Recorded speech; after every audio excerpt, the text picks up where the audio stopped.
Direttore, che cosa si pesca in questa zona? In questa zona principalmente sono presenti parecchi salmonidi, principali la marmorata, la trota fario e il temolo.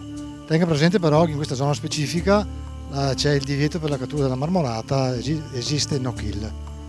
Poi ci sono tante specie di ciprinidi, compresa la sanguinerola, la tinca, il barbo comune e altre specie, il cavedano, che qua sono frequenti e sono delle ottime prede per i pescatori.